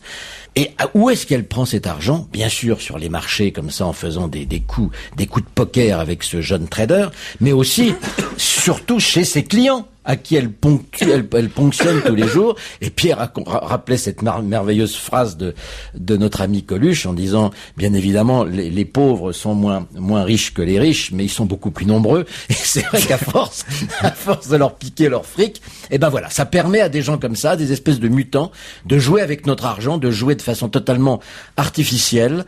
Et puis voilà, il est tout d'un coup victime de ce système qu'il a adoré. Vous savez combien gagne un trader ? Je ne savais pas. Au débutant, il peut gagner de 30 000 à 60 000 euros par mois. Un trader débutant. Je vous dis, c'est un mutant. C'est mieux que Taxi, finalement. Ah, c'est beaucoup mieux. Ça, c'est certain. Philippe Tesson, rien à redire sur ce que vient de raconter Philippe Alphonse. Je souscris complètement, oui. Ah oui, j'en rajouterais même. Sur ça, fantastique, quoi. Ouais, ça nourrit l'imagination. On peut extravaguer. Ouais, maintenant, tout absolument tout. Ça existe, ça, ce verbe extravaguer? Oui, je crois. Je crois que c'est, oui. Vous êtes sûr de ça? Gérard, tu veux regarder sur ton ta candidature à l'Académie française est compromise. Extravagant, je connaissais. Extravaguer, c'est la première fois que j'entends ça. Absolument, vous pouvez faire vérifier. On va vérifier tout de suite. C'est que votre siège à l'Académie française est en jeu. Justement, j'ai pas tassé. À mon avis, là, vous avez extravagué, là. Écoutez, les plus grands écrivains ont inventé des néologismes. Je suis là, d'ailleurs, si j'en ai un père. Je suis sûr que ça existe. Vous êtes sûr que ça existe? Je suis Nous parions quoi, Philippe Tesson? Bon, je parie... Extravagant. Rien, ça existe, on me dit derrière la vitre, alors parfait. On parie rien. J'ai une petite question à nouveau amusante. Celle-là, oui, Gérard Miller, je vous le dis d'avance, elle n'a aucun intérêt majeur. Non, c'est vrai, les journaux du monde entier ne vont pas en parler. Je vous accorde que ça ne va pas révolutionner le monde. Mais parfois, on aime bien aussi connaître les nouvelles inventions, les nouveaux gadgets, par exemple, ce glaçon. Ce glaçon que vous pourrez mettre dans n'importe quel verre. Pourquoi pourra-t-il faire peur ou amuser, ce glaçon? Parce qu'il contient un insecte. Pas du tout, ça on connaît ça. Oh là là, dans tous les magasins de farce et attrape depuis des années, on a les glaçons avec un insecte à l'intérieur. Il pourra transformer la couleur du liquide. Pas du tout. Il contient quelque chose? Non. Il est en forme de quelque chose? Il est en forme de quelque chose, ce glaçon. Ça c'est vrai. Et il fond comme tous les glaçons. Ah bah évidemment, c'est un glaçon. Et il fait peur. Ça fait peur quand il on fait le voit dans peur son ou il verre. amuse, quoi. Ça dépend de la taille. Un squelette. Non, pas un squelette. Mais on commence à se rapprocher. Non, ça ce serait classique, vous voyez. Non, il fait vraiment peur. C'est évidemment dans un magasin de farce et attrape que vous le trouverez, ce glaçon. Mais voilà, vous êtes chez vous, on vous demande un verre, voilà, vous mettez ce glaçon dans le verre, vous l'apportez, ça va faire un petit effet, quoi, voilà. Mais il n'y a pas besoin qu'il fonde pour qu'on ait peur. Non, c'est justement avant qu'il fonde. Après il fonde, c'est de l'eau. C'est pas sa couleur. Un crachat, il a une forme de crachat. Non. Mieux que ça. Mieux que ça. Ah bon? Un étron? Non. Si l'idée est amusante, c'est parce que finalement c'est quelque chose qu'on peut déjà trouver dans un verre. Une mouche? Non. Une dent? Une dent, oui. Pas une dent. Un dentier. Un dentier. Bonne réponse de Stevie Boulet. Le glaçon en forme de dentier. Vous imaginez, c'est rigolo ça quand même. Vous voyez. Alors quelqu'un évidemment pense que vous lui amenez. Il est énorme alors. Quelqu'un vous demande un verre d'eau à la maison. Tu veux un verre d'eau? Oui, bien sûr. Hop, vous lui amenez un verre avec. Il a l'impression qu'il y a un dentier à l'intérieur. Or, c'est uniquement un glaçon. Voilà une bonne farce et attrape comme on les aime, Gérard. Moi, j'adore ça. C'est de bon goût, oui. Ah, moi, je trouve ça rigolo, plutôt. Alors, évidemment, dans ces cas-là, pour illustrer ce genre d'information, c'est pas facile de trouver une chanson qui va avec. Alors, j'ai deux possibilités. Allez-y. Soit Edith Piaf, soit Françoise Hardy. Vous choisissez quoi? Elles ont des dentiers toutes les deux? Alors, Edith Piaf. Ah bah, Edith Piaf pour l'hymne à l'amour. Monde entier. Contre le monde entier. Voilà. Et alors Françoise Hardy. Bah, pour tous les glaçons et les filles de mon âge. Vous choisissez laquelle? Françoise Hardy. Françoise Hardy. C'est l'heure de Roger Zabel. Bonjour Roger. Bonjour à tous. Je vais essayer de ne pas extravaguer. Ah, très bien, puisque nous avons vérifié, le verbe existe bien. Et j'espère que nos rugbymen français n'extravagueront pas trop non plus, c'est-à-dire se croire déjà gagnants contre n'importe quelle équipe, puisque c'est vrai qu'ils ont bien commencé le tournoi à destination. Mais il faudra recommencer contre l'Irlande samedi à 17h. À 17h, ce sera sur France 2, France-Irlande. Et sur Europe 1, évidemment, avec Dominique Bressot et Damien Gourlet. Bien sûr, et l'Irlande a péniblement battu l'Italie la semaine dernière, 16-11 à Dublin. Donc la France est donnée logiquement favorite. Est-ce que c'est pas un coup dur quand même contre Bernard Laporte de voir que d'un seul coup le nouveau 15 de France fait à nouveau plaisir aux yeux, qu'on joue à nouveau à la main et que c'est à nouveau un rugby comme on joue l'aime. à l'offensive? Ouais, je vous ai parlé de rupture la semaine dernière, c'est exactement ce qui s'est passé et Lièvremont a fait ce qu'il avait annoncé. Il a mis dans le bain et dans le grand bain international 6 ou 7 jeunes. Bon, c'est vrai que cette fois-ci il va les remplacer, ça va beaucoup tourner, mais Lièvremont a surtout créé un vrai jeu de mouvement très spectaculaire avec un certain nombre de révélations. Bon, il y a un joueur par exemple qui s'appelle Vincent Clerc, c'est pas forcément un tout nouveau, on le connaît bien, c'est l'ailier toulousain, mais il a fait un match extraordinaire la semaine dernière. Il va faire un autre match, je l'espère excellent, face à l'Irlande, puisqu'il sera bien présent sur l'aile gauche, alors que Rougerie fera son retour sur l'aile droite. Et puis cette fois c'est chez nous, c'est au Stade de France. Voilà, et pour le 15 de France, ça va être un petit peu comme pour Tsonga, il va falloir confirmer. Alors justement, Tsonga, on va le suivre ce week-end parce que lui, pour la première fois, il est sélectionné dans la Coupe Davis pour l'équipe de France de tennis, dirigée par notre ami Forger. Et là, on affronte les Roumains, tout près du château de Dracula d'ailleurs. Hein. Oui, à Sibiu. Ouais. Et l'équipe de France n'a jamais eu à ce jour de joueurs aussi bien classés au classement mondial dans un match de Coupe Davis. Et on a nos chances alors contre les Roumains? Ah bah oui, parce que je vous parlais du niveau des joueurs français. Vous avez Richard Gasquet qui est 7e mondial, Tsonga 20e, mais qui vaut largement les 3-4 premières places mondiales en ce moment. Une équipe de double composée de Clément Eliodra qui vient de disputer la finale de l'Open d'Australie. Alors, tout comme Tsonga, dont Richard Gasquet, tout va reposer sur Tsonga parce qu'on l'attend énormément. Richard Gasquet s'est entraîné avec lui hier. Et il a dit après l'entraînement, ce type est invraisemblable, il pourrait taper avec le manche de la raquette, ça reviendrait aussi fort. Et ces entraîneurs à Tsonga se font mal au bras à force de retourner les parpaings qu'envoie cette force de la nature. Et bon, normalement, Gasquet va rencontrer Anescu, qui est un joueur qui est classé 76e à midi aujourd'hui. Il devrait l'emporter. Après, Tsonga va rencontrer Pavel.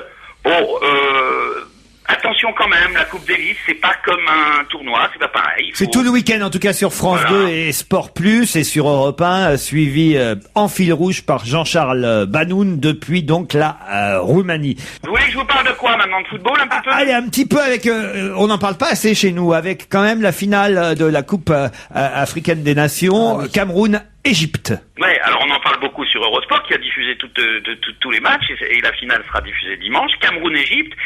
La Côte d'Ivoire, qui était considérée comme l'une des bonnes équipes de cette CAN, c'est pris ce qu'on appelle une énorme tôle hier par l'Égypte et Drogba et Keita, le fameux Keita qui a marqué hier un but, le but ivoirien, le seul du match, puisque ça a fait 4-1.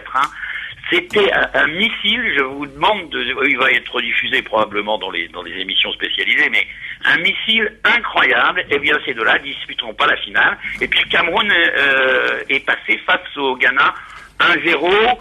À noter également qu'après l'élimination du Maroc, Henri Michel, vous savez, l'ancien entraîneur de l'équipe de France, le sac à nerfs de Cantona, il s'est fait virer, il s'est fait licencier. Vous savez à la demande de qui? Non. Des parlementaires marocains. Ça parce alors. qu'il avait eu des paroles sur le football marocain. Mais c'est vrai que c'est une finale originale. Moi, si on me demandait quels sont les pays où on joue le mieux au football en Afrique, comme ça, je dirais pas d'emblée l'Égypte et le Cameroun. C'est eux qui sont en finale. C'est curieux. Moi, j'aurais dit Maroc, Sénégal, Côte d'Ivoire. Côte d'Ivoire. Oui, alors, d'où ils viennent, ça, ces deux équipes, d'où elles viennent, Cameroun et Égypte? D'un seul coup, on joue bien. Vous savez, dans tous les, d'abord, la plupart des joueurs de ces pays jouent en Europe. Il y a beaucoup de joueurs égyptiens en Europe. Il y en a quelques-uns, et puis il y a dans ces pays maintenant des vrais centres de formation de football. On s'organise un petit peu, et puis comme Très franchement, les Africains sont extrêmement doués pour le football. Il n'y a qu'à voir le nombre de joueurs d'origine africaine qui jouent soit en équipe de France, soit dans les clubs français, pour comprendre que c'est un des continents, et d'ailleurs c'est pas par hasard si la Coupe du Monde aura lieu en Afrique du Sud, cette année, pour la première fois l'année prochaine, eh bien ça prouve que le football africain est vraiment, enfin les Africains sont vraiment les plus forts au football, voilà. En tout cas, la finale Cameroun-Égypte sera diffusée sur Eurosport et sur France 2 dimanche à 18h. Il y aura aussi de la Liga, mais on va pas y revenir avec Laurent Luyat. Le multiplex à partir de 19h30 demain samedi. Et puis, évidemment, Nice-Marseille dimanche à 21h. Voilà, en direct sur Canal aussi. Voilà, et suivi sur Europe par Yann Terrou et Julien Sgiarizzi. Merci Roger Isabelle. Bon week-end sportif. Bonne journée et bon week-end sportif également devant vos téléviseurs. À tout de suite avec Serge Liado. Laurent Ruquier, on va se gêner sur Europe 1.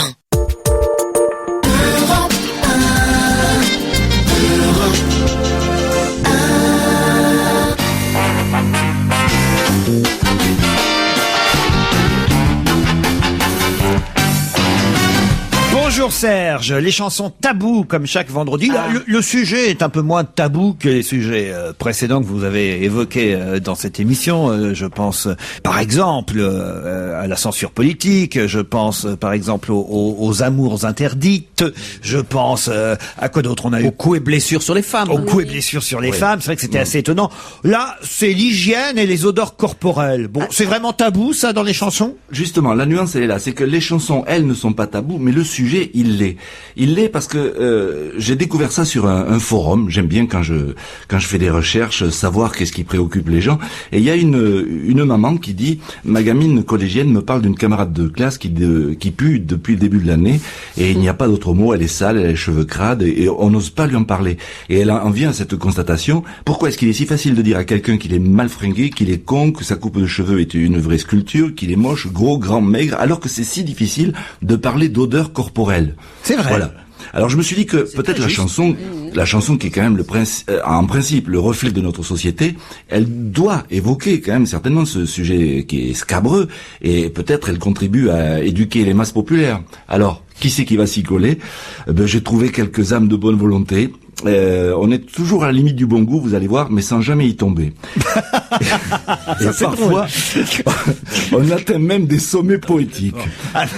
En tout cas, dans cette liste, on retrouvera, ça c'est plutôt logique, Pierre Perret, Jean-Marie Bigard, mais aussi Fernandel, Charles Trenet, Mano Solo et même Philippe Catherine, entre autres. 11 exemples de sujets sur l'hygiène et les odeurs corporelles. 11 exemples sélectionnés par Serge Liado. Tu t'es pas lavé aujourd'hui ou quoi? Pourquoi? Tu pues la sueur. Je bosse, moi. Tu pues le vomi un peu aussi, je trouve. Sentez-moi ça comme ça sent mauvais.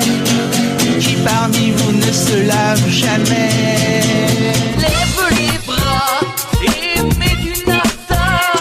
Ça pue, ça fouette et ça s'en va pas. Ça vient des auréoles que j'ai sous les bras. Dès que tu ôtes tes baskets, les mouches s'écrasent sur la moquette. Tu sens des pieds. Et comme elle se lave qu'une fois par an, c'était son jour précisément. J'ai fait passer le gros savon vert. Elle m'a demandé à quoi que ça sert. Et m'a laissé comme un adieu une chose d'elle qui frise un peu. Un poil de cul sur ma savonnette. L'amour c'est beau lorsque c'est sale. Je trouvais la chambre ordinaire, elle était pleine de poussière. Félicie aussi. Je me lavais les mains bien vite, le lavabo avait une fuite. Félicie aussi. Il n'y a pas d'eau courante et pour faire pipi, t'es au fond de la cour, mais là-bas, il n'y a pas de lumière. Allez, lave-toi les dents. Hey, lave-toi la queue. Toutes les familles puent, et les hommes ils sentent bon. Toutes les familles puent, et les hommes ils sentent bon. Bravo Serge Liado pour cette compilation assez étonnante. Oui, Gérard. Sur Europe 1, il manque quand même quelque chose que je me permets de chanter, puisque c'était signé Furax, ça a bercé mon enfance. Tout le monde y pue, il sent la charogne. Il y a avec le grand Babu qui sent l'autre Cologne. Absolument, tu as raison. Vous avez reconnu les derniers, Laurent, on les a écoutés il y a pas longtemps. C'est la fanfare du carnaval de Dunkerque. Ah oui, c'est excellent. Mets ton petit cul sur la glace. Avant, il y avait Mano Solo qui chantait Allez, lave-toi les dents, lave-toi la queue. Charles Trenet, on l'aura reconnu. Fernandel, Jacques Dutronc, L'amour c'est beau lorsque c'est sale. Le fameux poil de cul sur ma savonnette est signé Jean-Marie Bigard. Allô Olga, c'était Pierre Perret. Jean-Jacques Delaunay, tu pues dès que tu ôtes tes baskets, tu sens des pieds. C'est Coé qui chantait Lève les bras et mets du narta. Philippe Catherine pour le simplet Sentez-moi comme ça sans mauvais. Et les VRP qui étaient pour la première chanson Tu pues le vomi un peu aussi. Et le titre est très beau. C'est La misère des âmes vulgaires. Voilà. Une référence au mystère des voix Il vulgaires. y a quelqu'un qui est très mal dans le studio. Je le regardais pendant toute la diffusion, c'est Stevie. Tu détestes les odeurs. Non, parce que j'imagine, je visualise tout ce qu'ils disent, donc. Mais c'est vrai qu'il est devenu vert, là, tout d'un coup. Non, mais je sais pas, moi, ça, ouais, non. Ben oui, c'est un thème olfactif. C'est un peu comme ce livre, vous savez, Le parfum de Susskind. C'est un livre qui sent tout le long. Serge, vous avez une chanson flash? Non, j'en ai pas aujourd'hui. Comment ça, vous en avez pas? J'ai commencé mon week-end comme les fonctionnaires. Il se passe rien en ce moment. Ah non, là, on est très très triste. Moi, je fais revenir Philippe Tesson. Il aime beaucoup les chansons flash. Vous aimiez ça, les chansons flash, Philippe. Et puis alors, rien, même pas un petit truc. Même... Une vieille, alors. Bah oui, au moins une vieille. Alors une chanson qui va nécessiter les chœurs, on y va. Vous allez faire, la première fois, vous allez faire hop là, et la deuxième fois, pourquoi? C'était une Marie, couche-toi là, hop là. On l'avait surnommée Ikea. Pourquoi? Parce qu'on pouvait la monter qu'une seule fois. Enfin, très bien, on aurait pu s'en passer. Reposez-vous, on se retrouve lundi.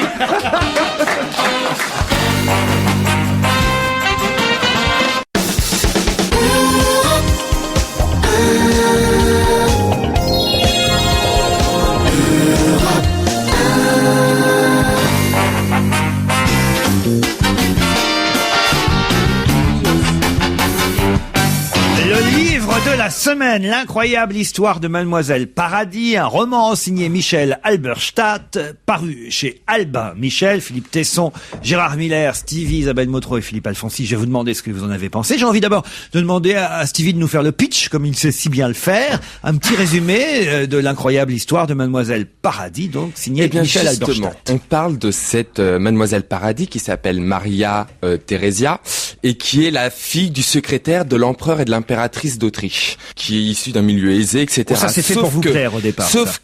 Sauf que cette petite fille, elle est aveugle. Et que son père, qui a toujours connu il a jamais connu d'échec, ne comprend pas pourquoi le sort s'est acharné sur lui pour rendre sa petite fille aveugle. Il va essayer de la guérir par tous les moyens, il va rencontrer les professeurs de la cour, enfin, etc. Il va tout faire pour guérir sa fille. Donc la fille grandit, bref, et c'est une virtuose au piano. Quand elle joue du piano, tout s'arrête. Et c'est la petite protégée de l'impératrice. Mais elle reste aveugle. Mais elle reste aveugle malgré toute la médecine. Elle est pas née aveugle. Non, on ne sait pas pourquoi, mais elle est devenue aveugle. Le temps passe. Et alors là, on fait la connaissance d'un personnage qui s'appelle Mesmer.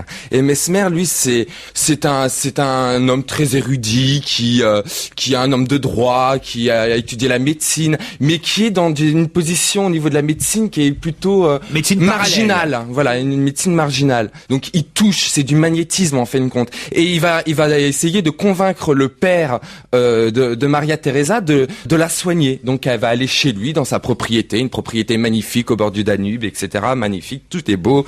Et pour la première fois, elle va se sentir bien parce que plus personne pour l'accompagner, plus personne pour la critiquer, prendre du recul en fait et se retrouver elle. Et enfin voilà. Donc et vous avez aimé ça? Je m'y perds. Oui, je raconte pas tout. Et vous avez aimé ça? Moi, j'ai adoré. Alors attendez, juste une chose, c'est parce que c'est hyper. Oui, j'ai adoré, mais il y a quand même un gros bémol. c'est que c'est un roman. Ouais. Alors je sais pas si c'est une histoire vraie. C'est une histoire vraie? Oui, donc voilà, je suis un peu déçu. Parce qu'il y a écrit roman là-dessus. Et moi, quand je lis ce livre, je voyage, je suis vraiment rentré dedans tout de suite. Et puis la fin je suis hyper déçu par la fin, parce que j'ai envie de rêver quand je lis. Et d'un seul coup, ça abrège très très vite. N'en dites pas trop. Et voilà, enfin, j'ai bien aimé, mais je suis quand même un peu déçu par la fin. Philippe Tesson. Ah, moi, je trouve le livre adorable. C'est un peu vrai ce qu'il dit. C'est pas qu'on soit déçu par la fin, c'est qu'on fait jamais, mais ça, c'est la loi du genre. On fait jamais la part entre le réel et la fiction. Donc, je reste un petit peu sur ma faim à cet égard-là. Sur tous les plans, d'ailleurs. Qu'est-ce que c'est exactement la technique de Mesmer? On sait pas très bien. Est-ce que c'est un médecin? Est-ce que c'est un charlatan? Mais après tout, on s'en fout. C'est formidable, c'est cette histoire d'amour, cette histoire d'innocence, puis surtout cette superbe allégorie. Cette jeune fille, en même temps qu'elle recouvre la vue vers l'âge de 20 ans à peine, elle découvre l'amour, car elle tombe amoureuse de ce médecin avant même de le voir. Ça, c'est absolument super. Et puis alors la deuxième chose, c'est que à la fin, déçu parce que ce médecin fait l'objet d'une conjuration de tout le corps médical, finalement il est exclu, et il s'en va, etc. Et elle perd son amour, et elle revient finalement au désir très fort de retrouver la cécité, parce que la réalité est finalement pas belle à voir, ce qui rejoint, on en parlait avec Isabelle, ce qui rejoint une pièce de théâtre qu'on a pu voir ces dernières années à Paris, qui s'appelle Molly Hess, qui est un peu la même histoire, l'histoire d'une jeune femme, ça se passe en Irlande, l'histoire d'une jeune femme comme ça qui tombe aveugle à la jeunesse, que son mari et un ami médecin, font tout pour qu'elle recouvre la vue, elle la recouvre, elle découvre à 30 ans la réalité de la vie, les horreurs de la vie, les mensonges de la vie, et finalement elle préfère ne pas poursuivre ses soins alors qu'elle allait recouvrer définitivement la vue, elle préfère retourner à la nuit parce que le rêve, comme dit d'ailleurs Stevie, le rêve est plus beau que la réalité. Vous, finalement, vous avez plutôt l'air d'avoir aimé ça. Oh, le livre est absolument adorable. C'est une très belle histoire. C'est un livre enchanteur. Ça se lit très vite. C'est peut-être pas un roman, mais c'est romanesque. Isabelle Mottereau, l'incroyable histoire de Mademoiselle Paradis. Oui, alors moi aussi j'ai beaucoup aimé ce livre. Ce que j'ai beaucoup aimé, ce que j'ai préféré, c'est tout ce que Michel Halberstadt raconte des sensations de Mademoiselle Paradis. Parce que, c'est un exercice qu'on connaît, la description du monde vu, si j'ose dire, par un aveugle, c'est-à-dire perçu, senti, dans tous les sens du terme. Et elle écrit ça, elle décrit ça très très bien. Et de la même façon, lorsqu'effectivement... C'est quand même un problème que ce soit écrit en braille, non? Et de la même façon, lorsqu'elle recouvre la vue à un moment donné, ou qu'elle perçoit le monde, elle le décrit très bien aussi, c'est-à-dire cette espèce d'univers qui finalement est fermé. Quand on voit, finalement, on ne peut plus imaginer.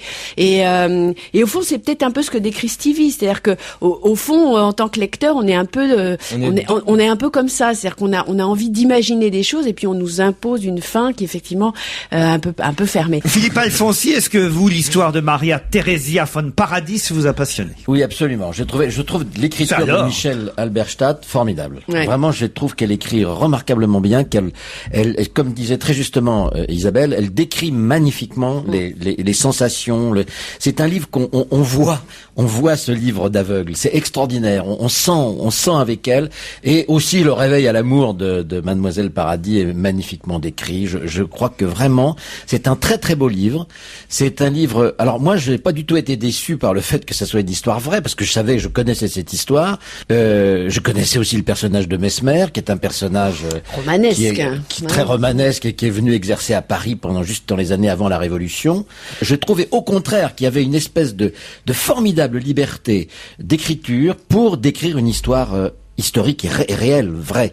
Et là, je trouve que Michel a magnifiquement, en tout cas dans les 2/3 du livre, pris le recul qu'il fallait sur l'histoire, nous a fait complètement pénétrer dans les personnages d'une façon tout à fait sensible, avec une très belle écriture, et que, en effet, la fin j'allais dire, elle est un peu bâclée, mais c'est normal. On retombe tout d'un coup brutalement dans la réalité historique. Il y a beaucoup de gens qui s'exercent au roman historique. Ça, c'est un roman, on peut pas dire que c'est un roman historique, mais qui prend une matière historique pour faire un roman et qui fait un vrai roman. Et très très agréable à lire, très beau livre, très bien écrit. Gérard Miller. Bon, alors, évidemment, c'est une histoire que moi je connaissais par cœur, puisque dans une autre vie, j'ai écrit une thèse sur l'hypnose et sur Mesmer, et notamment sur Mademoiselle Paradis, puis j'ai même fait un livre sur l'hypnose en soi. Et donc, c'est évidemment un personnage, réponse à Philippe Tesson sur Mesmer. Mesmer était un extraordinaire charlatan, qui était d'ailleurs à Vienne, ami de Mozart, enfin, qui avait toute la cour ouverte, et qui a dû fuir finalement l'Autriche. C'est amusant, c'est que on prend souvent Mesmer un peu comme non pas le père de la psychanalyse, bien sûr, mais dans les généalogies de la psychanalyse, on commence à Mesmer. Comme Freud, il était médecin à Vienne. Et donc, il a dû fuir, justement, Vienne à cause de cette histoire, parce qu'on a raconté qu'il y avait, entre Mademoiselle Paradis et lui, plus qu'un rapport médecin-malade. Il arrive à Paris juste avant la Révolution française, où il va refaire encore un scandale incroyable, puisqu'on dit notamment qu'il magnétisait, y compris la reine Marie-Antoinette, etc. Donc, moi, je connaissais cette histoire par cœur, et j'ai aimé ce livre, parce que justement, il y a tout un aspect qu'on n'a pas dans la réalité, qui est les émotions de Mademoiselle Paradis.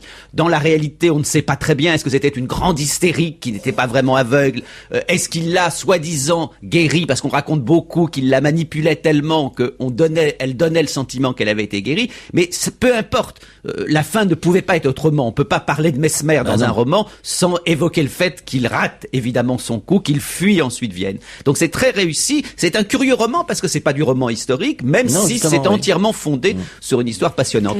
Mesmer, signalons-le, c'est le père du mesmérisme et c'est de l'hypnose, évidemment, avant que le terme n'apparaisse au 19e siècle. Il soignait par magnétisme. Voilà. Il y avait une thèse extraordinaire, c'est qu'il pensait, comme à l'époque d'ailleurs beaucoup de gens, qu'il y avait dans toute l'atmosphère des toutes petites particules et que du coup, en réussissant à orienter les particules, on pouvait rétablir l'équilibre dans le corps. Il considérait qu'avec une seule maladie, c'était le déséquilibre de ces particules. Et donc, à distance, il magnétisait les gens parce qu'un jour, vous savez comment il avait découvert son savoir? Un jour, il rentre dans une pièce et on était en train de saigner quelqu'un. Vous savez qu'à l'époque, pour soigner les gens, on les saignait. Et il s'aperçoit qu'en s'approchant de la personne, le sang commence à s'arrêter de couler. Il recule, le sang continue de couler. Il s'avance, le sang s'arrête. Et il se dit, j'ai donc un pouvoir extraordinaire d'agir sur les corps. Et à partir de ce moment-là, il va complètement extravaguer, pour reprendre un terme qui est dans le dictionnaire, et inventer une théorie folle qui est celle du mesmérisme. L'incroyable histoire de Mademoiselle Paradis, Maria Theresia von Paradis, c'est signé Michel Halberstadt, un roman publié chez Albin Michel. Dans un instant, le cinéma avec Monique Pantel. Bonjour Monique Pantel, le cinéma de la semaine. Ça va bien Monique? Bonjour,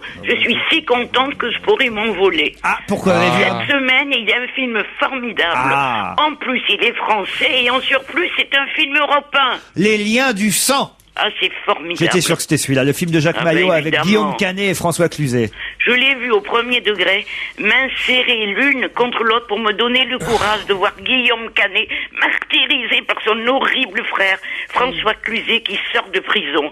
Si l'un est un poulet, l'autre est un boulet. Il lui pourrit la vie, c'est formidable. C'est bien trouvé, ça, bravo.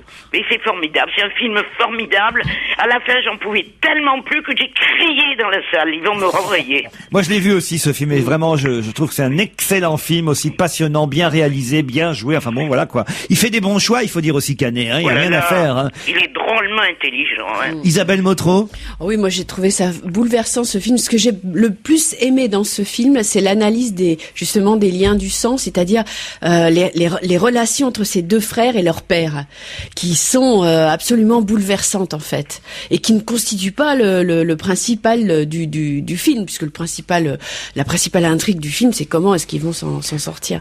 Je trouve ça vraiment remarquable. Ça marche. Alors ça marche. C'est en 4e position dans les sorties de la semaine. Ça marche plutôt bien pour un film français. Puis surtout, il y a Rambo et Cloverfield.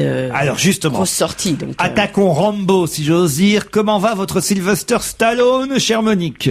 Il est beau mon film, hein. Vous avez vu, il y a 2 morts et demi par minute. Rambo est un tueur, il est né pour tuer et il tue. Et vous avez remarqué, mes biscottos, ils sont gonflés. Tout ça dans la jungle birmane, il fallait y penser aux Karen. Vous n'avez pas aimé ça? Pas vraiment. Isabelle Motro. Bon, dans le genre, je crois que les fans de Rambo sont pas super fans de celui-là, quand même. Moi, je suis pas très cliente, donc voilà. En même temps, ce qui est notable quand même, c'est cette histoire de jungle birmane. En effet, c'est quand même très étonnant qu'il attire l'attention sur ce peuple dont on connaît il a bien les cherché, soucis. il a trouvé une cause, et il y en a dans le monde. Alors parlons plutôt de Cloverfield, puisque manifestement c'est un film qui attire les spectateurs dans les salles. Vous l'avez vu, Monique? Eh ben moi, il m'a pas attiré. Ah bah pourquoi? Non, pas un monstre filmé de très près avec des petites caméras. Non, j'ai pas voulu voir ça. Ah non, moi j'ai beaucoup aimé Cloverfield. Oh, elle est folle. C'est vraiment très étonnant puisque ça s'apparente à ce qu'avait fait le projet Blair Witch, c'est-à-dire une catastrophe filmée par des individus tout à fait communs.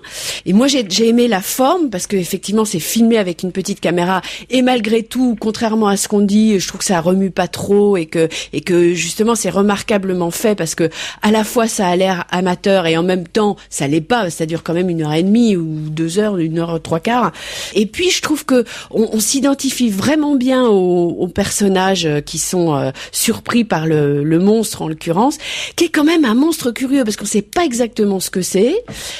C'est quand même un envahisseur. Enfin moi je trouve ça vachement intéressant ce film. Cloverfield. Juno, une comédie américaine amusante, Monique. C'est délicieux.